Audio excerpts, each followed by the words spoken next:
예, 오늘 강력한 반등세가 나타나고 있습니다. 이럴 때일수록 투자자 여러분들은 더욱 많은 조언이 필요할 것 같은데요. 3인의 전략에서 투자자 여러분들을 도와드리겠습니다. 오늘 이 시간에도 머니투데이 방송의 이항영 전문위원 그리고 주식투자연구소의 박준호 소장 두 분 모시겠습니다. 예, 아직 준비가 안 된 것 같은데요. 오늘 시장 보면은 차화정 특히 상당히 좀 많이 오르고 있고요. 긍정적인 모습은 어제 IT주가 올랐었는데 오늘도 IT주가 견고화된 점, 이런 점은 좀 긍정적으로 볼 수 있을 것 같습니다. 다시 연결이 된 것 같습니다. 자, 두 분 모시겠습니다. 안녕하십니까? 안녕하세요. 네, 안녕하세요. 예, 시장 중심이 되는 키워드를 하나하나씩 확인해 보도록 하겠습니다. 먼저 5위부터 3위 키워드까지 확인해 보도록 하겠습니다. 5위 키워드는 활동계좌 사상 최대입니다. 증권사 활동계좌가 1,860만 개를 넘어서면서 최대치를 기록하고 있습니다. 금융위기 때 학습 효과가 작용을 하는 것으로 보여지는데요. 어쨌든 이런 부분들이 개인들이 관심이 많다는 걸 보여주겠지만 지금 하방 리스크도 여전히 존재한다는 점, 그래서 공격적인 투자는 조금 자제해야 될 시점으로 보여집니다. 네 번째 키워드를 확인해 보도록 하겠습니다. 가계부채 급증, 금융주에 대한 영향은 이렇게 키워드를 냈는데요. 가계부채가 한 분기 동안 19조 원이 증가하면서 2분기 현재 876조 가계신용입니다. 육박하고 있는데요. 금융주에 어떤 영향을 미칠지 알아보도록 하겠습니다. 세 번째 키워드는 리비아 사태 진정입니다. 리비아 사태 진정되면서 유럽 증시, 미국 증시 긍정적인 영향을 미쳤고 오늘 우리나라도 건설주가 상승을 하고 있습니다. 어떤 영향을 우리나라 시장에 어떤 영향을 미칠지 알아보도록 하겠습니다. 자, 이 중에서 가계부채 먼저 얘기를 좀 해보겠습니다. 가계부채 문제가 어제 오늘 나온 얘기는 아닌데요. 상당히 좀 장기적인 악재이긴 하지만 언젠간 터질 것이다. 이런 불안감이 있었는데 급기야 최근에는 은행에서 가계대출을 중단하고 또 당국에서는 창구 지도를 통해서 이렇게 될 경우에 이제 예대 마진이 축소되는데 금융권에서는 이제 수익성 둔화 우려감 당연히 제기될 수밖에 없습니다. 박준호 소장께서는 이 가계대출이 급증한 문제, 금융권에 대한 영향력이 앞으로도 계속 좀 심각하게 이어질 것으로 보시는지요? 예, 저는 가계대출 문제, 또 이것이 잠재 부실화되는 문제에 대해서 은행들이 굉장히 많이 지금 부실 잠재 손실이 많아지고 있다. 그래서 저는 은행주를 좋아하지 않습니다. 은행들이 통상 금리를 인상해서 이자 수입이 늘어난다고 해서 이자 수입 증가가 수혜 효과로 작용을 하는데 저는 그 반대로 봅니다. 지금 금리는 올라갈수록 겉으로는 은행의 이자 수입이 늘어날 수는 있으나 실질적으로 안으로 잠재 손실이 더욱더 커지고 굉장히 위험 수준이 있다고 봅니다. 그래서 오히려 만약에 금리를 인하한다면 저는 은행주를 사겠습니다. 그러나 금리가 인상된다고 해서 이자 수입에 대한 수혜 효과로 작용하는 은행주는 사지 않겠습니다. 예, 당장의 수익성 악화보다 은행 자산의 부실화, 특히 금리를 인상했을 경우에 문제가 더 심각해질 수 있다. 이런 쪽으로 좀 요약을 해보도록 하겠습니다. 다음 키워드로 리비아 사태를 좀 살펴보겠는데요. 리비아 사태가 진정되면서 미국이나 미국에도 긍정적이었지만 일단 우리나라 건설주가 올라가고 있습니다. 기대 심리가 좀 앞서가는 것 같기도 하고요. 이항영 위원께서는 리비아 사태 문제 진정될 경우에는 우리 기업이라든지 업종 아니면 경제에는 어떤 영향을 미칠지 좀 말씀해 주세요. 결론부터 말씀드리면요, 너무 앞서가는 얘기가 아닌가라고 싶습니다. 리비아 내전은 오랫동안 했고요. 그렇기 때문에 엄청나게 많이 부서지지 않았겠습니까? 자기네 국가 안에서 폭격기가 와서 폭격을 하는 나라니까요. 우리 일반적인 상식으로는 이해가 안 되는 나라죠. 그렇기 때문에 많은 설비가 부서졌기 때문에요. 무슨 건설 같은 거 수주가 있겠죠. 전 세계적으로도 발주가 있을 것이고요. 수주 활동이 있을 텐데요. 그것 때문에 지금 바로 유가가 어떻게 안정된다거나 그리고 중동 사태가 안정된다거나 그리고 오늘 아침부터 결론적으로 보면 건설주가 지금 아침에 좀 상대적으로 올랐지만은요. 지금 보면 큰 주식들 다 오르는데요. 그렇다고 해서 건설주가 리비아에서 수출을 또 얼마나 할지 그리고 일부에서는 벌써 제2의 이라크 사태 같이 140개 이상의 부족이 모여서 패권다툼하면서 그 안에 정말 정정불안이 있을 거라는 얘기도 하는데요. 너무 좀 앞서가는 얘기가 아닌가라는 우려감도 갖고 있습니다. 예, 실제로 건설주 중에서도 리비아랑 직접 관계된 대형 건설사도 그렇게 많지는 않은 상황이죠? 네, 그렇다고 봐야죠. 예, 그러니까 기대감이 좀 앞서간다는 말씀. 오늘 뭐 그 장세 상승 분위기 때문에 건설주도 같이 올라간다. 좀 이런 시각으로 보시고 계시는 것 같습니다. 다음으로 2위 키워드를 화면을 통해서 확인해 보도록 하겠습니다. 2위 키워드는 순환매입니다. 어찌 보면은 순환매라고 하기보다는 순환 상승이라고 표현하는 게 맞을 것 같은데요. 어제 뭐 IT주 강세를 보였는데 오늘도 IT주 견고한 편이고, 반면에 이제 그 순환매라고 좀 보는 이유는 차화정이 특히 이제 자동차라든지 일부 화학주가 상승 탄력이 굉장히 강하게 나타나고 있습니다. 근데 그 이학영 위원께서는 좀 역설적인 얘기인데요. 이렇게 좀 그 매기가 순환하고 있다는 이런 부분 자체가 곧바로 주도주가 나타나기 어렵기 때문에 이렇게 매기가 좀 돌아다니고 있다. 뭐 이렇게 좀 보는 것도 괜찮을 것 같은데 어떻게 보세요? 거기에 대해 그런 시각에 대해서는? 네, 뭐 어느 정도 뭐 일리는 있는 거라고 봐야 되겠죠. 다만 저는 이렇게 생각합니다.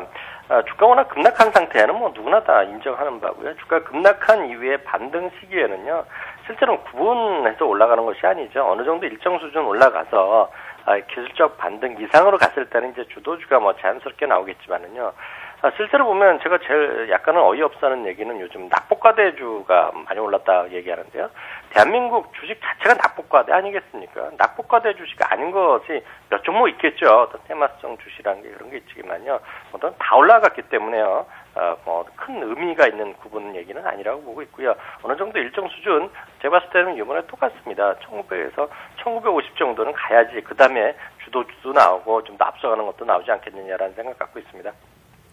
그 주도주 말씀을 하셨는데 미래의 상황을 앞질러 예측할 수는 없겠지만 오늘 같은 경우는 이제 그 차화정이 좀 주도라고 있고 어제는 IT가 올라왔었는데요. 대략 만약에 시장이 그 정도 올라가면은 다시 기존의 대형주 업종 그 내에서 주도주가 나올 가능성이 많다고 보시나요? 저는 개인적으로 그쪽이 좀 가능성이 있다고 보죠. 뭐 여전히 설왕설래하겠고요. 뭐 미리 좀 예측하는 것은 무의미하겠지만은요. 실제로 저는 시장에서 아무리 어떻게 되더라도 미국과 특히 미국의 패권은 상당히 위축될 수밖에 없고요. 그 다음에는 결국 우리가 비빌 언덕은 글로벌 2에서 남는 중국 아니겠습니까? 자주 말씀드렸다시피 중국의 내수를 부양할 수밖에 없을 가능성이 크다고 지금 유명한 이코노미스트들 얘기 많이 하던데요. 만약 그렇게 된다 그러면 중국의 내수주는 결국 소비라는 것이고요. 그럼 중국 사람들이 많이 살 것들은 너무나 명확하겠죠. 거기에 주택 관련도 필요하겠고요. 자동차도 필요하겠고, 전자제품도 필요하겠고요. 당연히 화학 제품도 필요하겠다. 이런 너무 단순한 생각을 갖고 있습니다. 예, 일정 수준 반등 이후의 상황에 대해서 이제 미리 여러 가지 가능성을 좀 열어두셨고요. 그리고 그 중에서도 중국 내수 관련주는 앞으로도 좀 그 눈여겨 살펴볼 부분이다. 좀 이렇게 강조를 하신 것 같습니다. 박준호 소장께서는 사실 그 순환매라고 진짜 순환매 장세가 나타난다 그러면은 개인 투자자 입장에서는 상당히 대처하기가 어렵거든요. 또 어떻게 대처해야 될지 또 가능하다면은 어느 쪽을 좀 접근해야 될지 이런 것도 같이 좀 덧붙여서 말씀해 주세요. 예. 순환매 따라잡기 매우 매력적인 생각입니다만은 개인 투자자들이 순환매를 따라다니는 것은 사망의 길입니다. 순환매가 사실상 유효하려면은 개별 종목별로 움직여야 되는데 이러한 흐름이 90년대 이후로 완전히 바뀌었습니다. 지금 나타나는 현상들도 대부분의 기관들이 비차익 매매라고 하는 기계적인 시스템에 의한 종합 거래를 합니다. 그렇기 때문에 전체적으로 시장 전체를 사고 팔고 하는 것이지 종목별로 순환매를 하고 그것을 뒤따라가서 따라잡는다는 것은 지금은 넌센스입니다. 그래서 저는 순환매를 좋아하지도 않고 순환매 길목 지키기 이런 용어도 좋아하지 않습니다.